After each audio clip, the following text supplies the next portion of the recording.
Hello students, आज हम जो है आपका भारत की खोज जो आपकी बुक है उसका थर्ड लेसन स्टार्ट करेंगे, जिसका नाम है सिंधु घाटी सभ्यता। ठीक है, इस लेसन में ये बताया गया है कि मतलब कि पहले प्राचीन काल में जो सिंधु घाटी सभ्यता थी, ठीक है, वो कैसी थी, उसके क्या क्या जो है हमें जो उसके निशान मिले हैं। ठीक है, सबसे जो पहली तस्वीर भारत की जो सिंधु घाटी सभ्यता में हमें मिलती है, पुरानी पुरानी तस्वीरें हमें उनमें देखने को मिलती है, उस चीज़ के बारे में इस लेसन में बताया गया है कि हमें क्या क्या चीज़ें खुदाई से मिली, सभ्यता के बारे में हमें क्या क्या बातें पता चली। देखो हम देखते हैं, सिंधु घाटी सभ्यता जो है भारत की सबसे प्राचीन तस्वीर है। ठीक है, इसके अवशेष जो हमें मोहनजोदड़ो पश्चिम बंगाल में हड़प्पा से मिले हैं। इसके अलावा इन खुदाइयों ने प्राचीन इतिहास की समझ में क्रांति ला दी, क्योंकि मतलब मोहनजोदड़ो है और हड़प्पा है एक दूसरे से काफ़ी दूर है।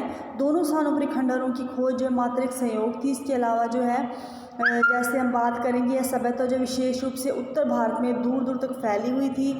संभव है कि भविष्य में भी इस अतीत को उद्घाटित करने का जो काम है हाथ में लिया जाए और महत्वपूर्ण नई खोजें भी की जाए। ठीक है, अब तक हम जो भी जान सकें उसका बहुत ज़्यादा महत्व है। सिंधु घाटी सभ्यता आज जिस रूप में मिली है उससे अनुमान लगाया जा सकता है कि वह अत्यंत एक विकसित व्यवस्था थी और उस स्थिति तक पहुंचने में हजारों वर्ष लगे होंगे।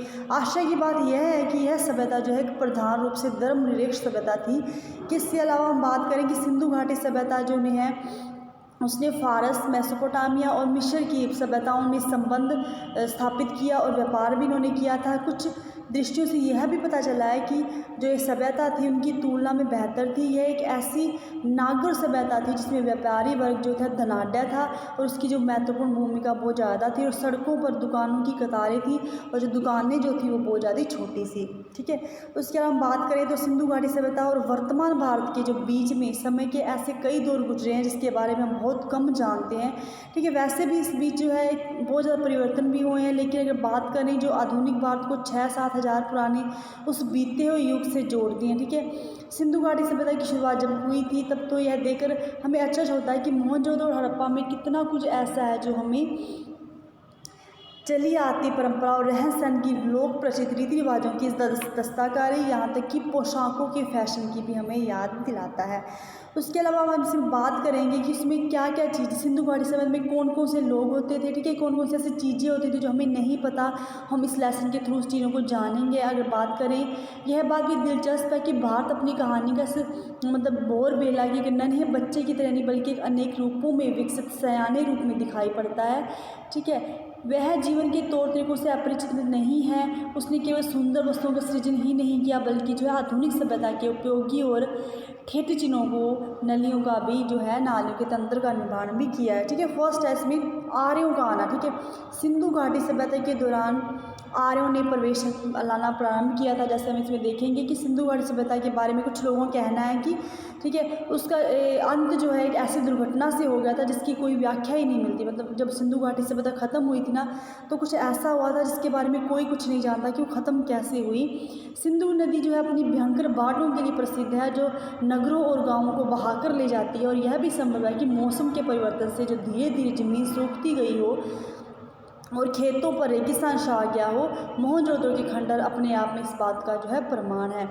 हम देखेंगे किसके जो है आर्यों का जो प्रवेश इसमें कैसे मतलब आने वो प्रारंभ हुए थे। ठीक है, मौसमी परिवर्तनों ने उन इलाकों का निवासी मतलब जो पहले इलाके और निवासी लोग रहते थे ना, आर्यों के लोग जो वहाँ पे पहले रहते थे, तो जब सिंधु घाटी सभ्यता में एक बाढ़ आई थी या फिर कुछ भी ऐसी दुर्घटना हुई थी, उस वजह से जो मौसमी परिवर्तनों ने उन इलाकों और निवासियों और उनके रहन सहन की पद्धति को बहुत ज़्यादा प्रभावित किया था।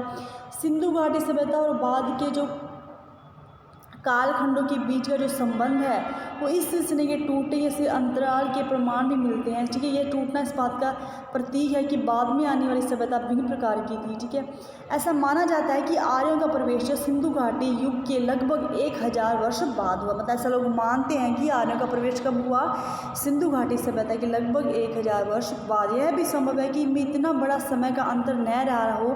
शायद पश्चिमोत्तर दिशा से भारत में ये कबीले और जाति समय समय पर आती रही और भारत में जो है जजब होती रही हो। ठीक है, इसी समन्वय और मेलजोल से भारतीय जाति और बुनियादी भारतीय संस्कृति का जो है विकास हुआ। उसके बाद है प्राचीनतम अभिलेख और धर्म ग्रंथ और पुराण। मतलब कि धर्म ग्रंथ कौन कौन से थे उस सभ्यता में और पुराण कौन से, इस बारे में हम देखेंगे। ठीक है, सिंधु घाटी सभ्यता की खोज से पहले ये समझा जाता था कि हमारे जो पास है भारतीय संस्कृति का सबसे पुराना इतिहास वेद है, ठीक है।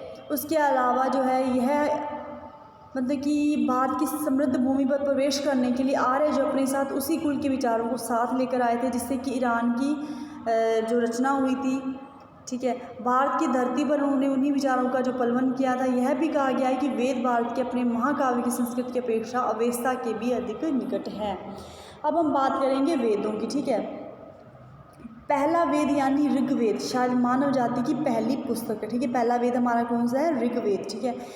इससे हमें मानव मन के सबसे जो है आरंभिक स्टार्टिंग वाले में जो उद्गार होते हैं, मतलब जो यूज़ किए जाते हैं, वो हमें मिलते हैं। काव्य प्रवाह मिलता है और प्रकृति के सौंदर्य और रहस्य के प्रति हमें हर्षोन्माद भी मिलता है, ठीक है। सभ्यता के उषा काल से ही प्रबल और सहज कल्पना से जो संपन्न लोग थे या जीवन में छिपे हुए अनंत रहस्य को जानने के लिए वो उत्पन्न हुए, सजग हुए, ठीक है। बहुत से पश्चिमी लेखकों ने इस ख्याल को बढ़ावा भी दिया कि शायद भारतीय लोग पर लोक पर्यायण है। और मैं समझता